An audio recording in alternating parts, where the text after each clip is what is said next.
নমস্কাৰ ছাৰ। নমস্কাৰ। ছাৰ কি নাম আপোনাৰ? মোৰ নাম ৰাজেন হৰিজন। আপুনি ক'ৰ পৰা আহিছে ছাৰ? মই অসম যোৰহাট ডিষ্ট্ৰিক্ট তিতাবৰৰ পৰা আহিছোঁ। আপুনি সন্ত ৰামপাল গুৰু মহাৰাজৰ পৰা নাম দীক্ষা কেতিয়া লৈছিল? মই তত্ত্বদৰ্শী সন্ত ৰামপালজী গুৰু মহাৰাজৰ পৰা প্ৰথম নাম দীক্ষা পাইছিলোঁ মে' মাহৰ 24 তাৰিখে 2020 চনত। তেখেতৰ পৰা নাম দীক্ষা লোৱাৰ আগতে আপুনি কেনেধৰণৰ ভক্তি সাধনা কৰিছিল? সঁচা কথা ক'বলৈ গ'লে মই আগতে আধ্যাত্মিক দিশৰ প্ৰতি মোৰ একো ধাউতি নাছিলে, ৰুচি নাছিলে। যেতিয়া কিবা বিপদত পৰোঁ ভগৱানক স্মৰণ কৰিবলৈ হ'লে কৃষ্ণ প্ৰভু নাৰায়ণ হৰি হে বুলি কৈ পিনে মোৰ সীমান্ততে ক্ষান্ত হওঁ। বিশেষ মই ভক্তি কৰা নাছিলোঁ। তেন্তে আপুনি সন্ত ৰামপাল গুৰু মহাৰাজৰ শৰণলৈ কেনেকৈ আহিল? সন্ত ৰামপালজী গুৰু মহাৰাজৰ চৰণত অহাৰ এটা বহুত ডাঙৰ কথা আছে। মোৰ ঘৰত মোৰ বৰ ডেকাৰ বহুত ডাঙৰ বেমাৰ এটা হৈছিলে। আপোনাৰ কিডনী আপোনাৰ ডায়েলিচিছ পেচেণ্ট আছিলে। তেখেতৰ ধৰক এই গুৰুজীৰ মহাৰাজৰ মই আগতে কেইবাবাৰো মংগল প্ৰবচন শুনিছোঁ, ছ'চিয়েল মিডিয়াত পাইছিলোঁ। পাওঁতে তেখেতৰ বিষয়ে যেতিয়া মই স্ক্ৰীণত যিটো নাম্বাৰ আহি থাকে, নাম্বাৰত ফোন লগালোঁ। ফোন লগোৱাৰ লগে লগে সেই নাম্বাৰটো হাৰিয়ানাত গৈ লাগিলে। হাৰিয়ানাত তাৰমানে হিন্দীত কথা পাতিলে। তাৰপৰা মোক সুধিলে আপুনি ক'ৰ পৰা কৈছে, কি কথা। মই ডিটেইলছ ক'লোঁ, যোৰহাট তিতাবৰ এনেকৈ অসমৰ পৰা কৈছোঁ। তাৰপৰা মোক আকৌ যোৰহাট ডিষ্ট্ৰিক্টৰ নামদান চেণ্টাৰৰ নাম্বাৰ দিলে। সেই নাম্বাৰত মই ফোন কৰি ডিটেইলছ কথা প্ৰথমতে হিন্দীতে পাতি আছিলোঁ। তাৰপৰা তেখেতে কৈছে আপুনি যদি যোৰহাট তিতাবৰ হয় তেতিয়াহ'লে হয় নেকি আমাৰ যোৰহাটৰ বুলি। তেতিয়া মই অসমীয়াত কথা পাতিলোঁ। মই ক'লোঁ মোৰ দাদাৰ বৰ ডেকাৰ এনেকুৱা বেমাৰ হৈ আছে, গতিকে গুৰুজী মহাৰাজৰ ওচৰত নাম দীক্ষা ল'লে আমি এই সমস্যাৰ পৰা উপশম পামনে? তেখেতে একে উশাই কৈছিলে যে নিশ্চয় পাব, আপুনি আহিব, আপোনাৰ বৰডেকাক লৈ আহিব। কিন্তু দুৰ্ভাগ্যৰ বিষয় যে মোৰ দাদাক মই এইখিনি কথা কোৱাৰ পাছত দাদাই এই কথাখিনি সহজভাৱে ল'ব নোৱাৰিলে। কিন্তু মোৰ মনত কি হ'ল নাজানো, মই যিদিনাখনে গুৰু মহাৰাজৰ পৰা সেই মংগল প্ৰবচনটো শুনিছিলোঁ, আৰু সেইদিনাখনেই মোৰ বিশ্বাস হ'ল যে হয় এখেতে হয় এই গোটেই বিশ্বৰ তত্ত্বদৰ্শীজন, যি আমাক এই নৰকৰ পৰা উদ্ধাৰ কৰিবৰ কাৰণে তেখেত এটা তত্ত্বদৰ্শী সন্ত হৈ পিনে আমাৰ ভাৰতবৰ্ষৰ হাৰিয়ানাত তেখেত অৱতীৰ্ণ হৈ আছে। ছাৰ, আমাৰ ভাৰতবৰ্ষতো লাখৰ তুলনাত আধ্যাত্মিক গুৰু আছে। তেনে ক্ষেত্ৰত ছাৰ সন্ত ৰামপাল গুৰু মহাৰাজকে আপুনি তত্ত্বদৰ্শী সন্ত হিচাপে বা প্ৰকৃত গুৰু হিচাপে আপুনি মানি লৈছে। এই ক্ষেত্ৰত ছাৰ কেনেকৈ আপুনি প্ৰমাণ দিব যে সন্ত ৰামপাল গুৰু মহাৰাজে প্ৰকৃত সদগুৰু বা তেখেতৰ জ্ঞানেই বৰ্তমান সময়ত সঠিক হয় বুলি? চাওক, এটা কথা, আমি বিভিন্ন চেনেলত বিভিন্ন গুৰু মহাৰাজ আমি টিভিত টিভি খোলাৰ লগে লগে আমি এজনৰ পাছত এজন দেখা পায়ে থাকোঁ। গতিকে বাস্তৱতে সন্ত ৰামপালজী মহাৰাজে যিখিনি জ্ঞান দিছে এইখিনি 100% শাস্ত্ৰ অনুকূল জ্ঞান দিছে। কিয়নো তেখেতে যিখিনি জ্ঞানৰ কথা কয় গোটেইখিনি আমাৰ যিখিনি ধৰ্মীয় গ্ৰন্থ আছে, সেই ধৰ্মীয় গ্ৰন্থৰ আধাৰত গোটেইখিনি প্ৰজেক্টৰ মাধ্যমত প্ৰত্যেকটো পৃষ্ঠাত কি লিখা আছে কি নাই আমাক ডিটেইলছ কৈ দিছে। আৰু নট অনলি বোলে অকল হিন্দু ধৰ্মৰ বিষয়ে তেখেতে বোলে জ্ঞান দিছে বা প্ৰবচন দিছে, সেইটো কথাও নহয়। তেখেতে আপোনাৰ বাইবেলত সৃষ্টিৰ উৎপত্তিৰ কথা যি জেনেচিছত লিখা আছে সেইখিনি কথাও দেখুৱাই দিছে। কোৰাণ শ্বৰীফত লিখা আছে, যিটো চুৰত ফুৰকানী 25 আয়াত 52 পৰা 59 পৃষ্ঠালৈকে যিমানখিনি লিখা আছে যে সেই যিজন সুপ্ৰিম গড, যিজনক আমি সোল ক্ৰিয়েটাৰ বুলি কওঁ, পৰমাত্মা বুলি কওঁ, বাস্তৱত পৰমাত্মা কোন, সবকা মালিক এক বুলি কয়, সেই একজন মালিক কোন আমিতো আজিলৈকে শুনা নাছিলোঁ কোন। কাৰণ মুছলিমসকলেও আল্লাহ আল্লাহ বুলি কৈ থাকে, খ্ৰীষ্টানসকলে গড বুলি কৈ থাকে, আৰু আমাৰ হিন্দুতো ক'বই নালাগে। 12 মাহত 13টা পূজা, আৰু এমাহতে ধৰক 100টাৰ ওপৰত ভগৱান আৱিৰ্ভাৱ হৈ থাকে। হিন্দু মানুহৰ বেলেগ, হিন্দু মানুহৰ ভিতৰতে আপোনাৰ অসমীয়া সমাজৰ মানুহ ভগৱান ইষ্টদেৱ গুৰু বেলেগ, বিহাৰীসকলৰ বেলেগ, পঞ্জাৱীসকলৰ বেলেগ, বেংগলীসকলৰ চবৰে বেলেগ বেলেগ। সন্ত ৰামপালজী মহাৰাজে একদম 100%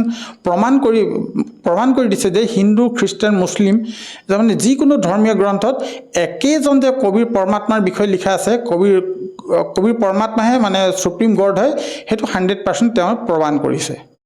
ছাৰ, আমাৰ হিন্দু সমাজত প্ৰচলিত পৰম্পৰাগত যি ভক্তি বিধি সাধনা, তেওঁলোকৰ মতেতো ব্ৰহ্মা বিষ্ণু মহেশ্বৰকে অজৰামৰ বুলি তেওঁলোকে ভক্তি সাধনা কৰি আহিছে। এই ক্ষেত্ৰত ছাৰ আপোনালোকৰ গুৰু সন্ত ৰামপাল গুৰু মহাৰাজে কবিৰদেৱক পৰমাত্মা বুলি স্বীকৃতি দিছে। এইটো ছাৰ কেনেকৈ প্ৰমাণ কৰি দেখুৱাব? আচলতে ইয়াৰ কি প্ৰমাণ আছে আমাৰ সদগ্ৰন্থত ইয়াৰ? চাওক, এটা কথা,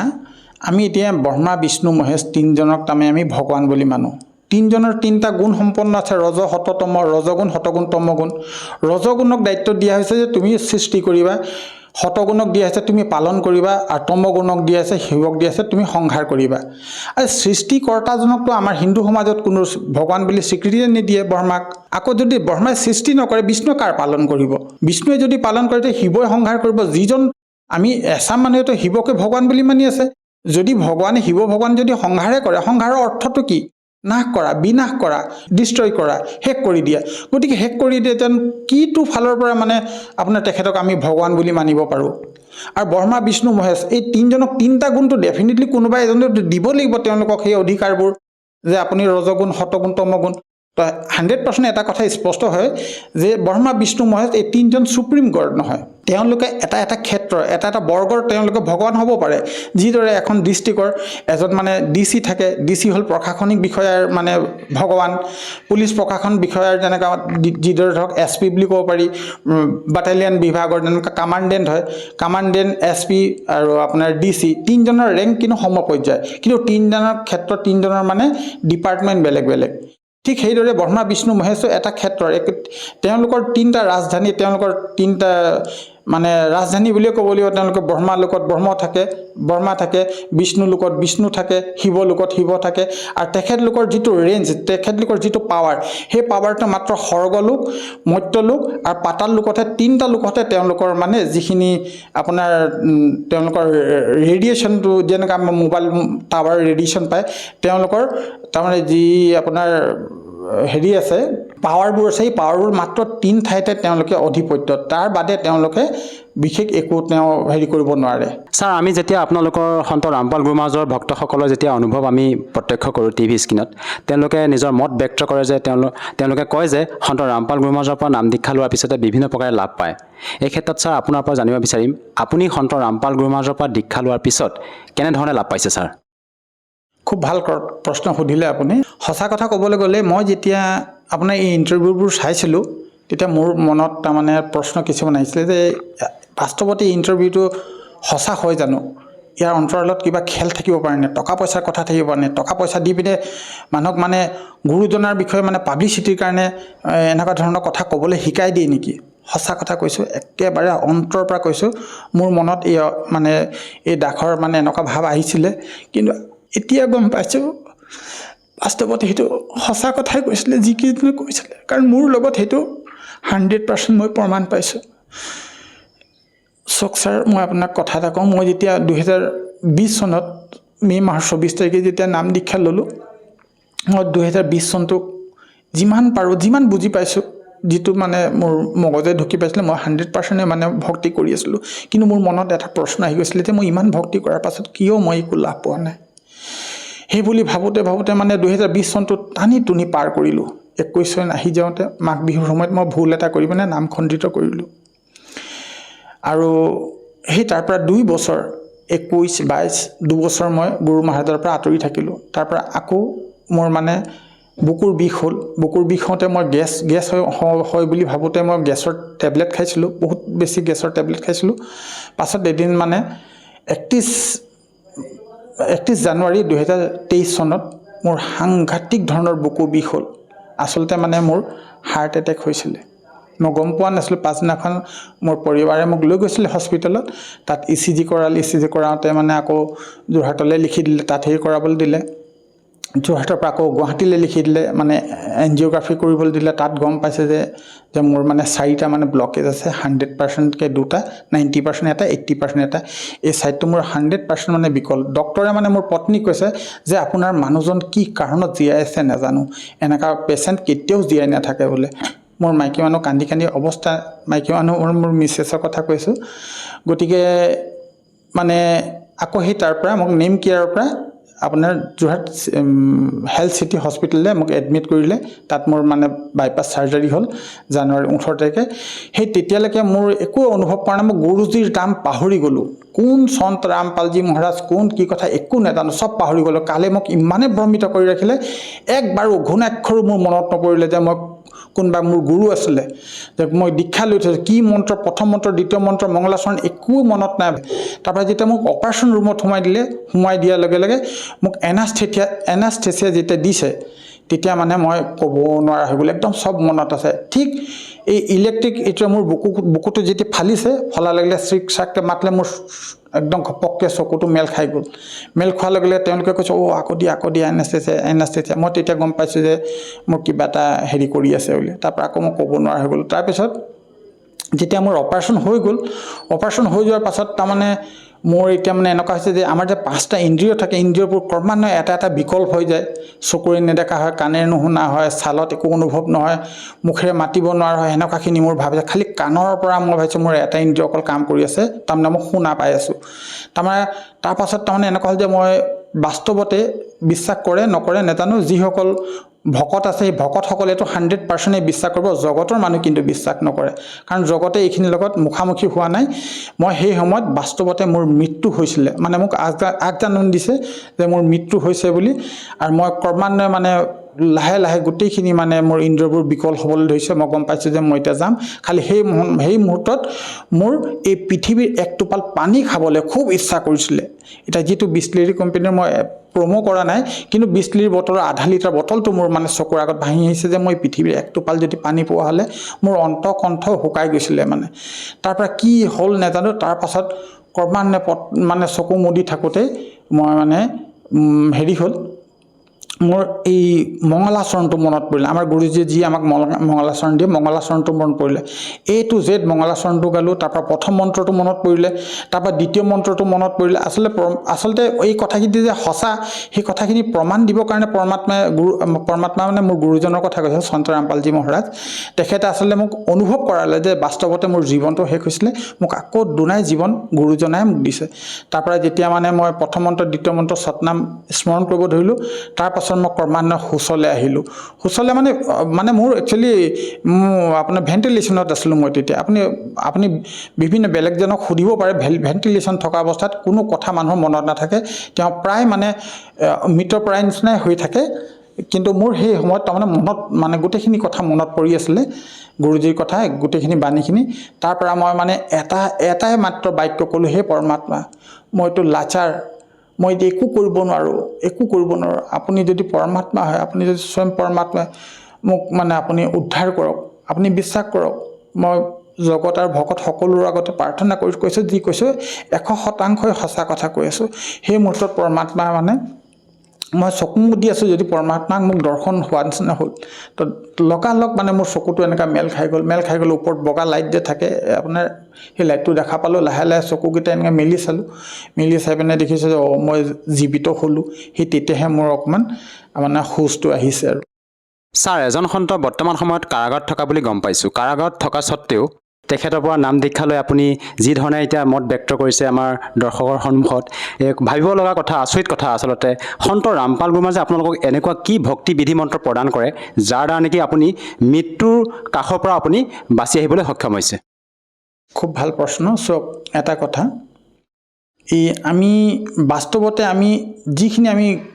আমাৰ আধ্যাত্মিক জ্ঞান আছে আমাৰ সকলো মানে জগতৰ কথা কৈছোঁ কাৰণ আমি লোকবেদ আৰু দন্ত কথাৰ আধাৰত আমি সেইখিনি মানি আছোঁ আমি বাস্তৱতে গীতাত কি লিখা আছে পুৰাণত কি লিখা আছে 4খন বেদত কি লিখা আছে আমি কিন্তু পঢ়ি চোৱা নাই সেই বেদত স্পষ্টকৈ লিখা আছে যে কবীৰদেৱ পৰমাত্মাই মানুহৰ যিকোনো পাপ কৰ্ম তেওঁক নাশ কৰিব পাৰে তেওঁক মানে যদি তেখেতৰ শৰণলৈ আহি তেওঁলোকে যদি মানে নাম দীক্ষা লয় তত্ত্বদৰ্শী সন্তৰ ওচৰত তেতিয়া মানে তেখেতৰ মানে কি আয়ুসো বঢ়াই দিব পাৰে গতিকে আমি এতিয়া মানে ধৰক পৰমাত্মাৰ চৰণত অহাৰ পাছত তেখেতৰ পৰা নাম দীক্ষা গুৰুজনৰ পৰা নাম দীক্ষা লোৱাৰ পাছত আমি সেই স্মৰণ কৰা যিখিনি ভক্তি আছে যিখিনি মূল মন্ত্ৰ আছে সেই মন্ত্ৰকেইটা ইমানেই পাৱাৰফুল কাৰণ গীতাত স্পষ্টকৈ লিখা আছে ওম তৎসৎ 3টা মন্ত্ৰৰে আমি মুক্তি পাব পাৰোঁ আৰু যিজনে মুক্তি দিব পাৰে সেইজন পৃথিৱীৰ একমাত্ৰ এই গোটেই 21 ব্ৰহ্মাণ্ডত এজনে আছে তত্ত্বদৰ্শী সন্ত ৰামপালজী মহাৰাজ তেখেত পূৰণ ব্ৰহ্মৰ অৱতাৰ হয় আৰু তেখেতৰ মানে মন্ত্ৰত ইমানেই শক্তি আছে সেই শক্তিৰ বলত মানে মৃত্যুৰ মুখৰ পৰাও আকৌ ঘূৰি আহিব পাৰে এইটো মোৰ ক্ষেত্ৰত মানে মই প্ৰমাণ পাইছোঁ বাকী ৰাইজে বিশ্বাস কৰে নকৰে সেইটো ৰাইজৰ কথা ছাৰ বৰ্তমান সমাজত আমাৰ এটা ভ্ৰান্ত ধাৰণা প্ৰচলিত হৈ আছে যে মানৱ সমাজত যে গুৰু ধাৰণ নকৰাকৈ ভক্তি কৰিব পাৰি, গুৰু ধাৰণ কৰাৰ প্ৰয়োজন কি, আধুনিকতা এই যুগত, এনেধৰণৰ মানে কিছু কথা জনসমাজত প্ৰচলিত পৰম্পৰাগত ভক্তি সাধনা হিচাপে বহুতে কয়। এই ক্ষেত্ৰত ছাৰ আপুনি এজন শিক্ষিত ব্যক্তি হিচাপে কি ক'ব বিচাৰে? প্ৰকৃততে ভক্তি মাৰ্গত গুৰু ধাৰণ কৰাৰ কিবা প্ৰয়োজন আছেনে? চাওক, এটা কথা, যিদৰে মই কথা এটা কওঁ বাৰু, যিদৰে এগৰাকী মহিলা এজন পুৰুষ দুয়োজনৰ মিলনতে এটা সন্তানৰ সৃষ্টি হয়। কাৰণ আমি এজন সন্তান যদি সন্তানৰ মাতৃ পিতৃ হ'বলৈ দুয়োজনৰ মিলন হ'ব লাগিব। সেই মিলনৰ অবিহনে আমি কিন্তু সন্তানৰ পিতৃ মাতৃ হ'ব নোৱাৰোঁ। ঠিক সেইদৰে আমি যদি পৰমাত্মাক পাবলৈ হয়, পৰমাত্মাক পাবলৈ হ'লে আমি এজন গুৰু ধাৰণ কৰিবই লাগিব, একদম 100% সঁচা। কাৰণ সেই গুৰুজনাই আমাক এই যেতিয়ালৈকে আমি জীৱিত আছোঁ, এই জীৱিত থকা অৱস্থালৈকে তেখেতেই আমাক উদ্ধাৰ কৰিব। আৰু মৃত্যুৰ পাছত সেই যমদূতৰ লগতো মানে তেওঁ মানে আমাৰ যিখিনি ভক্তিৰ মানে আপোনাৰ যিখিনি আমাৰ সঞ্চয় হয়, সেই ভক্তিৰ মানে তাত যিখিনি উকিলৰ কাম কৰে আমাৰ গুৰুজনাই, মানে মৃত্যুৰ পাছত আচল কামটো হয়। কিন্তু আমি বাস্তৱতে নাজানো। বহুতে এনেকুৱা কমেণ্ট কৰি দিয়ে যে মৃত্যুৰ পাছতনো কোনে দেখিছে, মৃত্যু হ'লে শান্তি হয়। কিন্তু বাস্তৱতে মৃত্যুৰ পাছতে আচল খেলটো আৰম্ভ হয়। এই কথাখিনি এজন তত্ত্বদৰ্শী সন্তেহে ক'ব পাৰে। আজি গুৰুজীৰ দয়াত আমি সেইখিনি অনুভৱ কৰিছোঁ আৰু বুজিছোঁ, আৰু সেইখিনি গম পাই এতিয়া আমি গম পাইছোঁ যে বাস্তৱতে আমি জন্ম লওঁতে আমি পুণ্যৱানে আছিলোঁ। আমাৰ পুণ্যৰ যিটো টোপোলা আমাৰ একদম মানে, কাৰণ 84 লাখ যোনিৰ ভিতৰত আটাইতকৈ শ্ৰেষ্ঠতম যোনি হৈছে মনুষ্য যোনি। কাৰণ আমি পুণ্য কৰাৰ আধাৰতে আমি মনুষ্য যোনিটো পাইছোঁ। সেইকাৰণে আমাৰ ওচৰত বহুত পুণ্য ফল আছিলে, কিন্তু সেই পুণ্য ফলটো আমি ক্ৰমান্বয়ে এই 21 ব্ৰহ্মাণ্ডত, এই পৃথিৱীৰ লোকত, কালৰ লোকত আমি লাহে লাহে নাশ কৰি আমি একদম লাও লোৱা ভিক্ষাৰী হৈ পিনে পাছত আমি মৃত্যুবৰণ কৰোঁ। সেই মৃত্যুবৰণ কৰাৰ পাছত আমাৰ ওচৰত আকৌ এই 84 লাখ যোনিৰ যোৱাৰ বাদে আৰু বিকল্প একো নাথাকে। ছাৰ, আমাৰ ভাৰতবৰ্ষত লাখৰ তুলনাত আধ্যাত্মিক গুৰু আছে। তেনে ক্ষেত্ৰত আমি এজন প্ৰকৃত সৎগুৰুক কেনেকৈ নিৰ্ণয় কৰি উলিয়াম? আপোনাৰ চাওক, আমি গীতাখনটো আমি প্ৰায় হিন্দুসকল সকলৰ ঘৰত গীতাখন থাকে। গীতাত মানে 15 অধ্যায় 1 পৰা 4 শ্লোকত একদম স্পষ্ট কৰি থৈছে যে এই গোটেই সংসাৰখন এজোপা মানে বৃক্ষৰ লগত তুলনা কৰিছে। গীতা জ্ঞানদাতাই কৈছে যে গোটেই সংসাৰখন এখন বৃক্ষৰ লগত তুলনা কৰিছে, যাৰ শিপাটো আছে, শিপাটো ওপৰ ফালে আছে। তাৰ পৰা যিজোপা গছৰ পৰা এটা শকত ডাল এটা ওলাইছে, ডালৰ পৰা 3টা শাখা ওলাইছে, ৰজ তম শত, আৰু সেই শাখাৰ পাছত বাকী পাতৰূপ সংসাৰ বুলি কৈছে। আৰু এই গোটেই ছিষ্টেমটোক যিজনে মানে ডিফাইন কৰি দিব পাৰে, আমাক ক্লিয়াৰকৈ বুজাই দিব পাৰে যে এই গছজোপাৰ শিপাত কোন আছে, মূল গছজোপা কোন, ডাল কোন, আৰু শাখা 3টা কোন, আৰু পাতৰূপী সংসাৰটো কি, যিজনে মানে ডিফাইন কৰি দিব পাৰে, আমাক মানে বুজাই দিব পাৰে, তেওঁহে তত্ত্বদৰ্শী সন্ত হয়। আৰু এই পৃথিৱীত এতিয়া প্ৰমাণ হৈ আছে, গোটেইখিনি আপোনাৰ ছ'চিয়েল মিডিয়াত চালেই গম পাব। এইখিনি মই কোৱাৰ কাৰণে আপুনি বিশ্বাস নকৰিব। আপুনি যিকোনো ছ'চিয়েল মিডিয়াত সন্ত ৰামপালজী মহাৰাজৰ আপুনি নামটো চাৰ্চ কৰি চালেই তেখেতে মানে গোটেই কথাখিনি স্পষ্ট কৰিছে যে তেখেতেই মানে এই পৃথিৱীৰ একমাত্ৰ তত্ত্বদৰ্শী সন্ত হয়। ছাৰ, আপুনি আৰু অন্য কিবা লাভ পাইছেনে সন্ত ৰামপাল গুৰুৰ মাজৰ পৰা নাম দীক্ষা লোৱাৰ পিছত? চাওক, লাভ বুলি ক'লে মানে আটাইতকৈ ডাঙৰ কথা হৈছে কি, আমি নিজৰ আত্মজ্ঞানটো পালোঁ। আত্মজ্ঞানৰ লগত আমি পৰমাত্মাৰ জ্ঞানটো পালোঁ যে বাস্তৱতে পৰমাত্মা হয় কোন। আৰু তাৰ লগতে আমাৰ যিখিনি ধৰক আমি দেখিছোঁ এই শৰীৰটোৱে শেষ নহয়, শৰীৰৰ ভিতৰত আৰু এটা সূক্ষ্ম শৰীৰ আছে। আৰু আমাৰ গুৰুজনাই সেই সূক্ষ্ম শৰীৰটোৰ লগত তাৰমানে গোটেই আধ্যাত্মিক জ্ঞানেৰে মানে আমি পৰিপক্ক কৰি আমাক পবিত্ৰ কৰে। যেতিয়া আমাৰ অন্তৰ আত্মাটো মানে সূক্ষ্ম শৰীৰটো যেতিয়া নিষ্পাপ হৈ যাব,